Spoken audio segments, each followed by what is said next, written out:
Pois é, pessoal, eu queria começar o vídeo de hoje falando com você, minha colega, minha irmã, minha seguidora maravilhosa que está assistindo esse vídeo, e perguntar pra você se alguma vez na sua vida você sentiu que você era uma fraude, que você estava mentindo, que você era desqualificada por que você está fazendo, que você não merece nada do que você conseguiu, e pior de tudo, que em algum momento alguém vai descobrir que você é uma belíssima de uma fraude e que você não dá conta de nada que você tem para você fazer.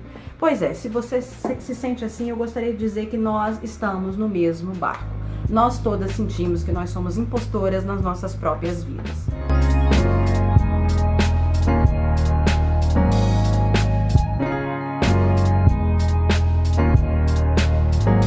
Boa noite, comunidade. Estou eu aqui de volta, o Ine, do canal Como Vejo o Mundo, falando de mais um vídeo muito importante para vocês, e hoje nós vamos falar sobre a síndrome da impostora.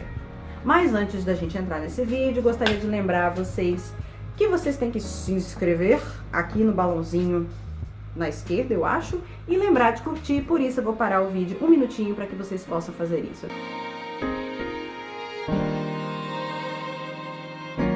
Então, minhas queridas, eu gostaria de falar hoje para vocês sobre uma síndrome que é chamada da síndrome do impostor, na verdade.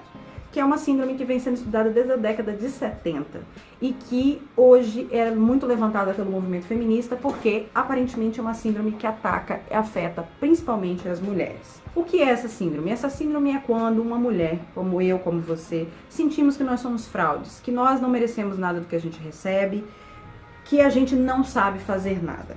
É explicada hoje em dia como uma grande falta de autoestima que ocorre em mulheres, principalmente quando elas vão desempenhar funções em espaços que são tradicionalmente masculinos, como o mercado de trabalho. E isso leva as mulheres a acharem que elas não são capazes de nada e que elas têm que trabalhar muito mais e melhor do que os homens para chegarem lá. Mas mesmo quando elas trabalham pra caramba e elas acham que elas não têm tempo pra nada, ou melhor, elas realmente não têm tempo pra nada, elas ainda não estão satisfeitas com elas mesmas. Elas acham que tudo que elas conquistam é um golpe de sorte, que elas não são capazes, que elas não são merecedoras do que elas recebem, entendeu? E elas sempre acham que alguém uma hora vai descobrir isso. Porque a mulher que sofre dessa síndrome, que não é uma doença psicológica, é apenas uma espécie de melancolia, ela tem uma grande baixa autoestima e também uma alta exigência dela mesma, e ela sempre acha que vai ser menos qualificada para determinada função do que qualquer um que está em volta. Segundo as pessoas que estudam essa síndrome é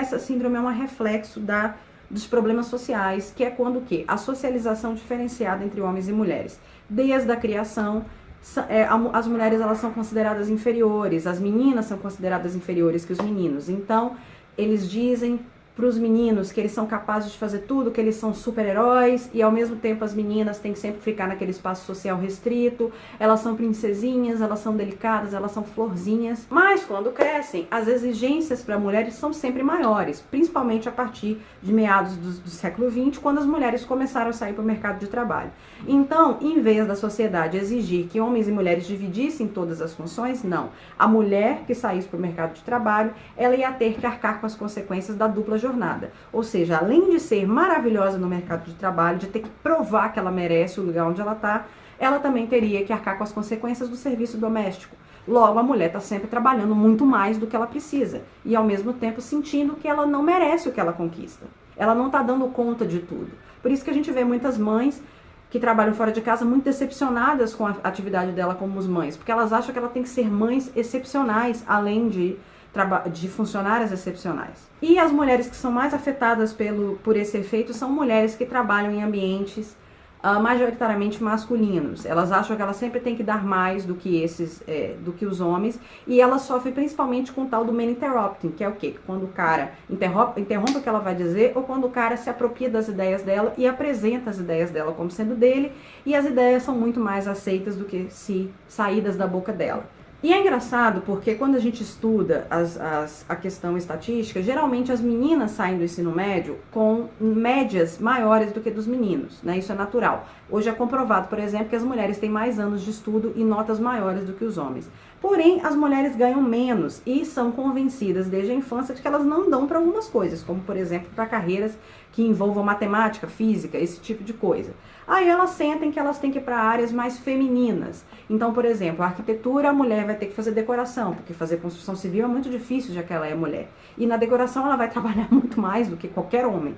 E nunca vai achar que ela tem direito de parar, porque ela tem que provar que ela é capaz. E isso se baseia muito no que a gente chama de estereótipo de gênero, que são aqueles papéis que a cultura diz que são moldados para mulheres e moldados para os homens. Historicamente, o estereótipo do gênero feminino é inferiorizado em relação ao masculino, porque as habilidades que são consideradas femininas são secundarizadas. Então, a mulher, historicamente, estava dentro de casa, ela tinha que cuidar da casa, da família e das crianças.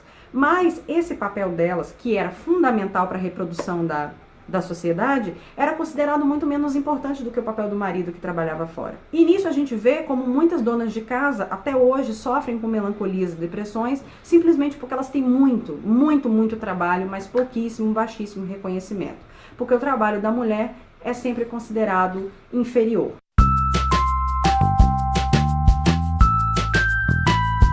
E isso gera, no fim das contas, uma ansiedade, uma baixa autoestima e uma frustração com as mulheres, porque elas acham que elas não são capazes, elas acham que elas não merecem as coisas que elas fazem, e isso acaba gerando uma ideia de procrastinação e paralisia. Isso afeta muito o desempenho das mulheres no mercado de trabalho, porque elas acham que elas têm que dar conta de tudo, e ninguém é capaz de dar conta de tudo, e tem uma hora simplesmente que a cabeça da gente trava e a gente não consegue dar conta de nada. E toda vez que uma mulher consegue alguma coisa, ela acaba achando que isso foi um golpe de sorte. Ela não foi, sabe, não acredita no próprio esforço dela. Aí eu vou falar da minha experiência. Eu sempre tive uma dificuldade muito grande de aceitar as minhas vitórias. Então eu lembro que quando eu passei no vestibular, depois eu passei no mestrado, quando eu consegui meu primeiro emprego, quando eu passei no doutorado, eu nunca achei isso nada demais. Eu sempre achei que eu não estava fazendo nada que a minha obrigação, e pelo contrário, a minha vida toda eu trabalhei muito, e hoje, de vez em quando, dentro de casa, eu falo, cara, eu não acredito que eu tô domingo assistindo televisão. Eu tenho que pegar alguma coisa para fazer. Eu não posso ficar à toa. O ficar em ócio, para mim, é uma coisa terrível.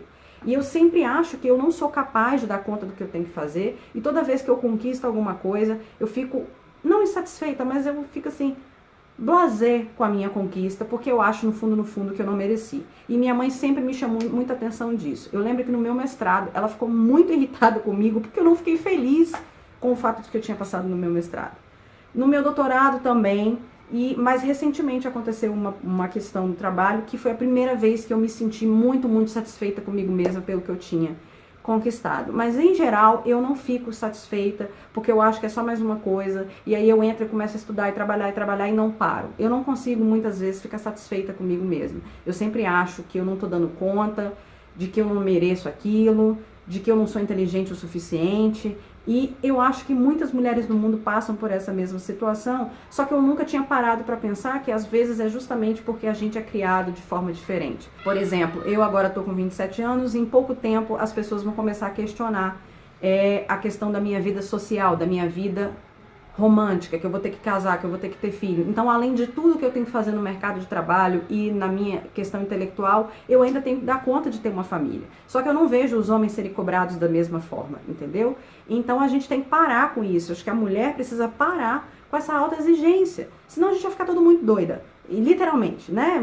Psicologicamente acabadas, arrasadas, simplesmente porque a gente acha que a gente não merece. Pois é, minhas queridas, é isso que eu tinha para dizer para vocês hoje.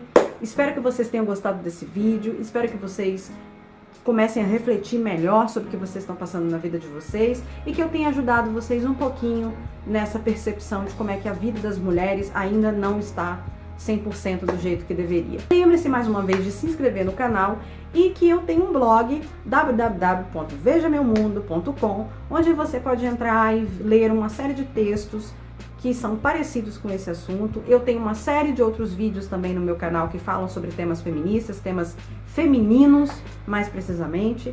E é isso, espero que vocês tenham gostado. Fico por aqui, beijos e até a próxima.